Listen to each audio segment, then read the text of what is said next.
Hay solo un precepto bíblico que tiene una promesa de Dios para hacerte rico, y es el diezmo. Y no te preocupes que en este vídeo no voy a pedirte que me des el diezmo, pero lo que sí vamos a hacer es aclarar de una vez por todos este tema, pues hay mucha confusión al respecto. ¿Será el diezmo una obligación? ¿Sí o no? ¿Lo será para todos o solo para algunos? ¿Por qué hay que darlo? ¿O por qué no hay que darlo? Quizás es solo un invento de algunos líderes religiosos para llenarse los bolsillos. Si es algo que debamos hacer, ¿cómo se hace? ¿Cuál es el sentido interno o el secreto o misterio oculto que hay detrás de él? Todo esto lo vamos a responder en este video, que es una guía definitiva de cómo dar el diezmo. Y vamos a dividirlo en 5 partes. Número 1, el origen del diezmo. ¿De dónde viene este concepto? Número 2, ¿es el diezmo del dinero una obligación? Número 3, las promesas alrededor del diezmo. Número 4, ¿cómo darlo?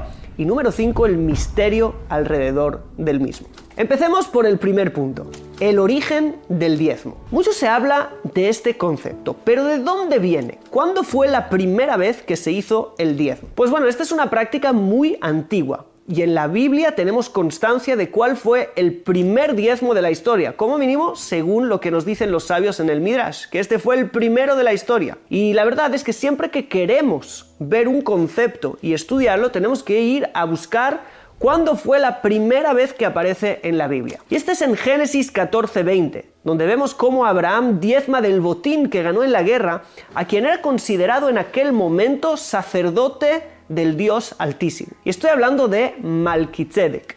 Esta práctica no solo se quedó en Abraham, sino que pasó de generación en generación. Vemos también a Jacob, el nieto de Abraham, quien dijo a Dios en Génesis 28:22, y todo lo que me des, diezmar, te lo diezmaré. Vemos que Abraham y Jacob no solo diezmaban diezmos de su recolecta agrícola o de los animales que tenían, sino de todas sus posesiones. Podemos decir que este es el origen de diezmar el dinero, ¿sí? Práctica que vemos que se practica hoy en día. Más adelante, la Torá, ¿sí? O la ley en el Pentateuco, ¿sí? En los 5 primeros libros de la Biblia, presenta varios preceptos para Israel relacionados al diezmo, pero que solo incumben el diezmo de la recolecta agrícola y el diezmo de los animales.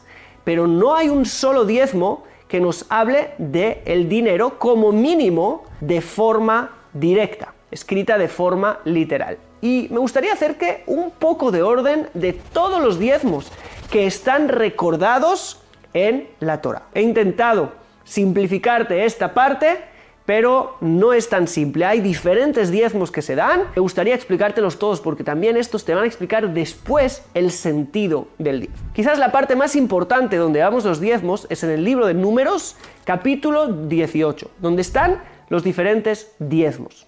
Lo primero que aparece ahí en el capítulo 18 son las diferentes ofrendas o terumá. Esa es una ofrenda que los agrícolas israelitas que vivían en la tierra de Israel, porque solo en la tierra de Israel, está escrito literalmente, que se daban estas ofrendas, y no en los diferentes exilios, ¿sí? Por ejemplo, cuando exiliaron a Babilonia, los israelitas no daban en Babilonia ofrendas, porque las ofrendas son solo dadas en la tierra de Israel, y estas se daban a los sacerdotes. ¿Por qué? Porque ellas eran de alguna manera las personas que servían al resto del pueblo espiritualmente hablando. Si vemos allí, en el libro de los Números, ¿sí? Bamidbar en hebreo 18, del 8 al 20, vamos a ver diferentes ofrendas, ¿sí? Por ejemplo, allí está escrito, dijo el Eterno a Aarón, he aquí yo también te he dado el cuidado de mis ofrendas. En este capítulo 18, desde el verso 11 aproximadamente, 12 en adelante, vemos que la terumá, la ofrenda, era algo muy puro, y ahí dice que de aceite,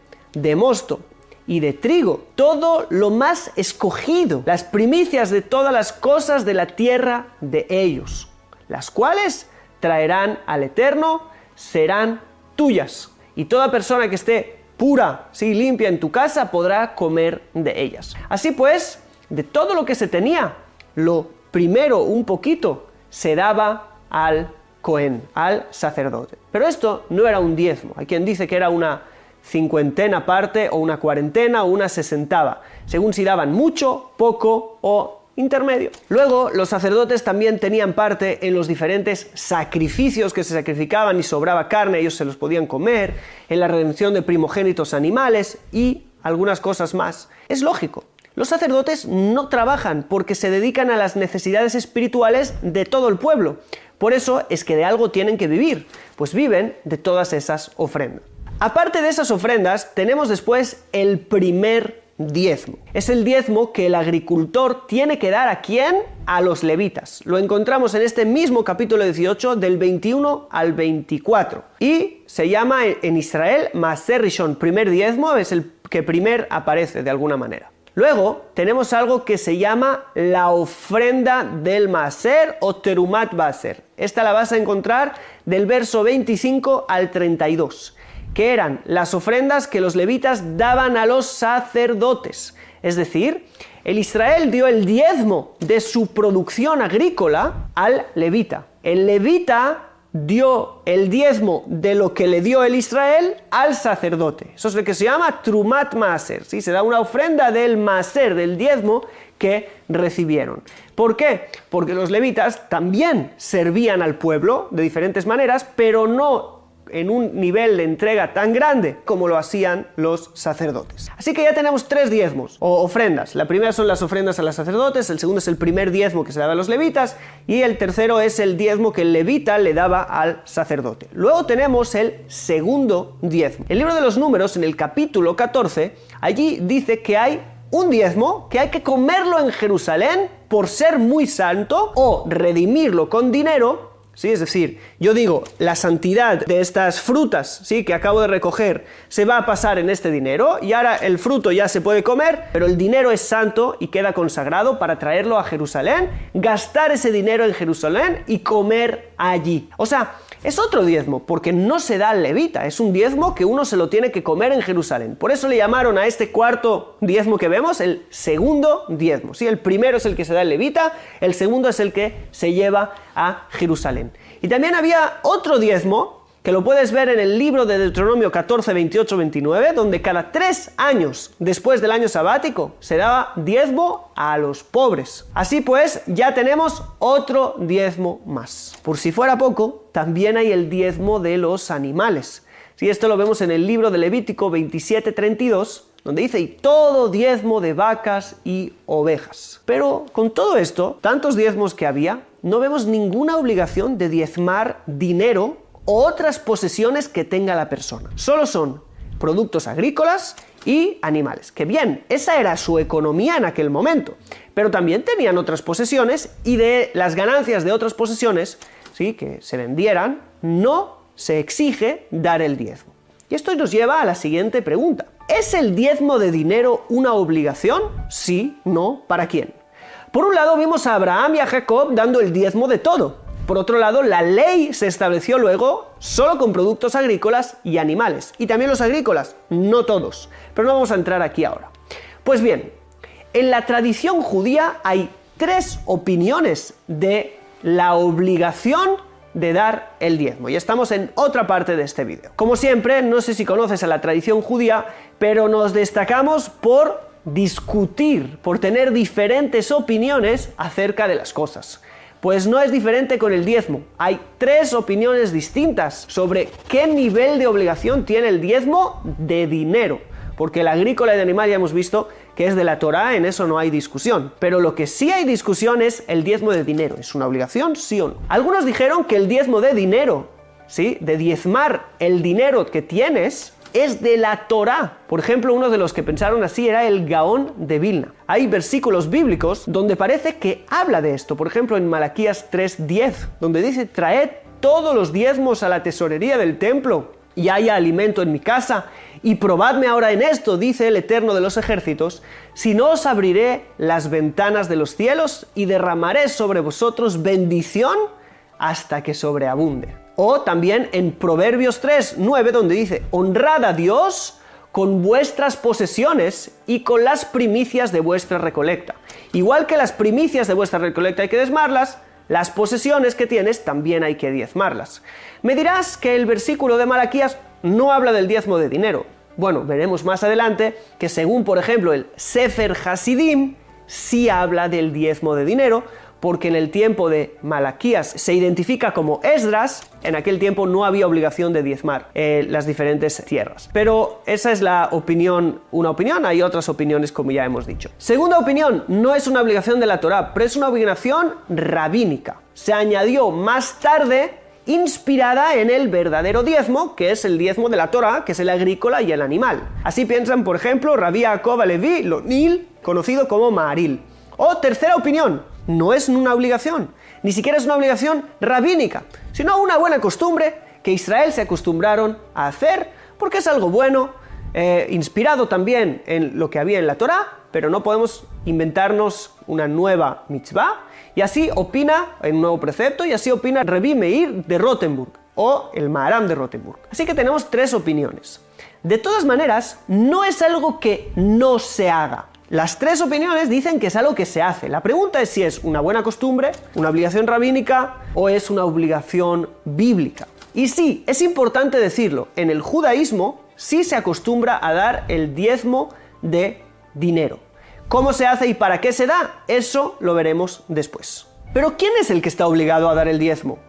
¿Estás obligado o obligada? Seguro que es lo que te estás preguntando. Pues bien, según lo que hemos dicho, las fuentes nos indican, en principio vemos que el diezmo del dinero está inspirado en las antiguas leyes que aplicaban al pueblo de Israel en la tierra de Israel y no fuera. Y no vimos en ningún verso bíblico que esta sea una obligación universal, que todas las naciones del mundo en todo lugar tengan que dar el diezmo. El motivo es obvio. Esta es una ley social para mantener a los pobres de una sociedad y a los ministros religiosos. Y no es una ley moral personal que indica cada uno tiene que dar el diezmo. No, entonces eso fue ordenado a Israel en tiempo antiguo cuando vivían como sociedad y conjunto en la tierra de Israel. Pero no es algo que se ordene porque moralmente cada persona, igual que tiene que amar al prójimo, igual que no matar o no insultar, tiene que dar el diezmo. Eso no es algo que hemos visto en ningún verso bíblico ni en la tradición judía en ningún lugar. Sin embargo, aunque no sea universalmente obligatorio, puede ser practicado por todos. Y sí lo podemos extrapolar, ¿sí? De nuevo, de los diezmos antiguos en Israel a todo el mundo de alguna manera. O del precepto, que según algunos incluso, ya dijimos, es bíblico, de diezmar el dinero, lo podemos extrapolar a todo el mundo, a aquellos que quieran cumplir el diezmo de una manera correcta.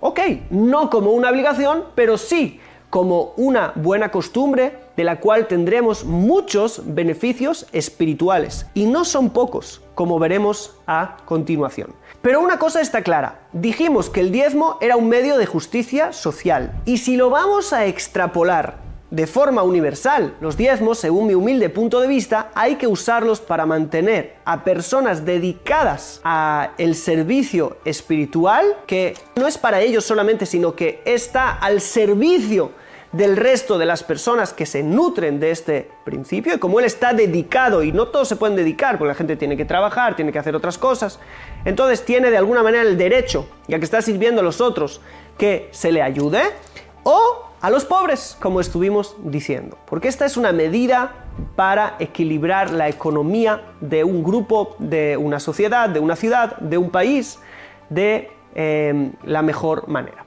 Y creo que este es el mejor momento para decir: no mantengan con el diezmo a personas ricas, porque esto no es justicia social. Los diezmos son para personas o que están necesitadas por ser pobres o que están muy necesitadas por no poder trabajar y estar ocupados en lo espiritual. Por eso ya te dije desde el principio, no me des a mí los diezmos. Yo soy una persona que, gracias a Dios, no lo necesita, tiene su trabajo y se dedica, como ves, a este canal de YouTube que está monetizado y otras cosas, a también ganar mis propios ingresos. Así que no necesito los diezmos. Y ahora veamos las diferentes promesas que hay alrededor del diezmo. El profeta Malaquías, que ya vimos, nos dice: traed todos los diezmos a la tesorería del templo y haya alimento en mi casa. Y dice algo muy fuerte: y probadme ahora en esto, dice el Eterno de los ejércitos. No se puede probar a Dios, pero en esto se puede probar a Dios. Si no, os abriré las ventanas de los cielos y derramaré sobre vosotros bendición hasta que sobreabunde. Es increíble. Pruébame, dice Dios, trae los diezmos y vas a ver que la bendición cae hasta que sobreabunde. Como dijimos, hay opiniones que está hablando de diezmo de dinero, así dice el Sefer Hasidim, y algunos dijeron que de aquí se aprende también el precepto bíblico que todos podemos imitar. También en el libro de Deuteronomio 14:22 está escrito: hacer et kol tvuat zareja. Diezmarás toda tu recolecta. ¿Por qué dice dos veces diezmarás? La palabra diezmarás, que en teoría sobra, se puede leer de otra manera. En vez de teasher. Es la misma palabra, solo que en vez de S la pronunciaremos con sh. Y ahora significa diezmar y te enriquecerás. Y dicen nuestros sabios, diezma para enriquecerte. Y ya vimos que eso tiene fuente en el texto bíblico. Dijo Rabbi Akiva que los masrot, los diezmos, son algo que nos va a ayudar a la riqueza. Así que vale la pena. Pero, ¿cómo dar el diezmo? Lo primero que quiere decir, y más importante, no todos tienen que dar el diezmo. Dijimos que esto era para justicia social. Hay gente que no tiene que diezmar. Los sacerdotes, por ejemplo, no diezmaban, aunque los levitas sí diezmaban de lo que se les daba, que era menos. Es decir, si eres una persona que no tiene lo suficiente, ¿sí?, que no tiene beneficios, que está en pérdidas continuas, estás en un problema económico, y el dar el diezmo solo va a ser una carga más para ti, porque lo necesitas para sobrevivir. Según la ley judía, no hay que dar el diezmo. Por otro lado, entiendo que quieras, de alguna manera, tener la bendición de darlo por las promesas que éste tiene. Pero hay diferentes formas de hacerlo. Por ejemplo, puedes separar el diezmo y usar este diezmo para diferentes necesidades tuyas, como básicas, como hacer caridad con uno mismo, o separar el diezmo para necesidades espirituales, como formaciones, libros o otras cosas. Entonces, de alguna manera estarás dando el diezmo, pero lo estarás usando para ti. No tendrás que sacar estas formaciones de tu propio bolsillo, sino del diezmo. Obviamente que lo ideal es estar en un estado en el que lo podemos dar a otros. Otra cosa es que el diezmo se da de los beneficios, ¿ok? Si yo gané este año con mi negocio $10,000, pero me costó invertir 20,000 y tengo una pérdida de 10,000, no voy a dar el diezmo de los 10,000 que gané y voy a hacerme más pérdidas. En este caso no tendremos que dar el diezmo. Solo el dinero que me llevo a mi bolsillo, que es pura ganancia, de eso tengo que dar el diezmo, y de esto sí se acostumbra a dar todo. Entonces yo tengo que mirar no mis ingresos brutos, sino de mis ingresos limpios, tengo que ver lo que me queda y dar el diezmo de eso. Diezmo es el 10%, pero nuestra tradición dice que se puede dar más incluso, por ejemplo el 20%, y se dice no dar más del 20%. Si alguien tiene tanto dinero, amén, que así sea, que puede dar todo lo que quiera, amén, que así sea también, que den mucho, entonces se puede dar más que eso. Ahora, ¿qué pasa? Por ejemplo, hay muchos casos, hay muchas leyes. Tengo una casa, la compré a $1,000,000 y la vendí a $1,200,000. Tengo una ganancia de $200,000. De esos $200,000 tengo que dar el diezmo. Pero a veces no es tan claro. Porque ¿por qué ahora la casa vale $200,000 más? Porque los intereses de todas las casas subieron, no porque hayas ganado. En verdad no has ganado nada, porque si ahora quieres comprar otra casa, no tienes ganancia, vas a tener que pagar lo mismo. Entonces hay que calcular el interés que subió y después solamente lo que es pura ganancia y no solamente interés es lo que vas a dar el diezmo. Digo, es algo complicado, pero la idea es clara. Hay otra cosa que escribieron, que aquellas personas que no tienen para dar el diezmo con dinero, pueden dar el dinero con servicios. Por ejemplo, si alguien es pintor y puede pintar la casa de alguien, sabe que eso vale, me invento, $500, pues se le puede considerar, si lo hace gratuitamente, que está dando como diezmo $500 a alguien que lo necesita. El diezmo entonces se da como una especie de caridad a aquellos que realmente lo necesitan, o a proyectos que, como están ocupados en esparcir la luz espiritual, no tienen monetización, no ganan de eso y necesitan de tu apoyo. Proyectos que ganan, no hay que apoyarles con el diezmo. Otra cosa muy importante, y es que hay mucha gente que se le da caridad, toma de esa caridad y da el diezmo. Eso no tiene ninguna lógica. Porque la persona que te está dando, te lo está dando para tu necesidad, no para que se lo des a otro. Así que si quieres dar el diezmo de algo que te han dado como caridad, tienes que preguntarle y dar permiso a la persona que te lo dio. Estos son detalles, creo que la idea en general está clara y si no puedes preguntarme en los comentarios. Y por último, terminemos. El gran secreto del diezmo según la Kabbalah. Diezmo viene de 10. Y siempre que vemos 10, tenemos un esquema de las 10 sefirot. La última de ellas se llama Malhut. Malhut es la última de las sefirot, la 10ª de las sefirot. Vimos que el primer diezmo lo dio Abraham, ¿a quién? A Malki Tzedek. Tanto la palabra Malki, que significa mi rey, como Tzedek, justicia, son cosas que se atribuyen a la sefirá de Malhut. ¿Sí? Malki es rey, reinado, como Malhut igual, y Tzedek también, Malhut es llamada Tzedek. Esta Malhut es llamada pobre, Dalá, y se dice que Leit la megarme klum, no tiene por ella misma nada, tiene que recibir de otros. Por eso, es justo en esa parte, justo la 10ª parte, que nosotros damos el diezmo. ¿Por qué? Porque ella está abajo y solo recibe de lo que hay arriba y no le da a nadie. En el momento que yo tomo la 10ª parte a esta Malhut, que solo recibe, y la convierto en dádiva, y doy mi diezmo, y doy mi caridad, estoy transformando mi ego de recibir en algo que da. Estoy haciendo una transformación en mi Malhut, de algo que recibe a algo que da. Como no tiene nada de ella misma y lo recibe de arriba, cuando yo doy, ¿qué digo? Yo recibo todo de arriba. Todo lo que tengo no es mío, es de arriba. Por eso yo lo doy por orden divina. Sí, yo lo doy porque Dios me lo dijo. Yo doy por ayudar a la obra divina en el mundo, a la justicia divina en el mundo, al bien, a la luz del mundo. Entonces yo de alguna manera estoy tomando esto y estoy convirtiendo a mi parte de recibir en dar. No solo recibo, sino que me convierto en dador. Me parezco más al Creador y me apego más al Creador. Y como me apego más al Creador, entonces me convierto en alguien más bendecido. Y eso se expresa en toda la bendición económica. Y cuanto más das, más recibes. Porque vacías el kelí, el recipiente, y ahora se llena de nuevo. Por eso el Creador dijo, voy a daros tanta bendición cuando deis, porque este es el secreto. Vosotros os estáis transformando en seres que reciben para dar. Y como yo sé que todo lo que recibes, tú también das, te voy a dar más y más y más. Y este fue el secreto y el misterio del diezmo. Sin más, espero que te haya gustado y te haya aclarado. Espero tu opinión en los comentarios, siempre desde el respeto. Podemos también mantener el debate en comunidad. Y nos vemos en el próximo video. Si te ha gustado, like, comentario, suscríbete si no lo has hecho antes y nos vemos en el próximo, que por cierto, te dejo por aquí. Shalom.